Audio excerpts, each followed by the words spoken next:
ਉਹ ਠੀਕ ਹੈ ਉਹਦਾ।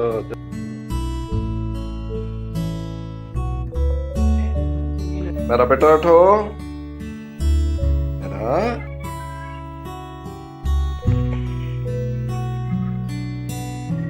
ਮੇਰਾ ਬੇਟਾ ਉਠੋ, ਉੱਠ ਜਾ।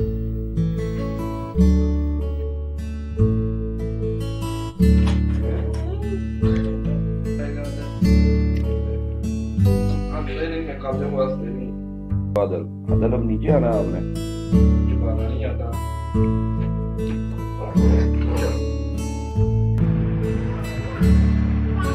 कभी राइट है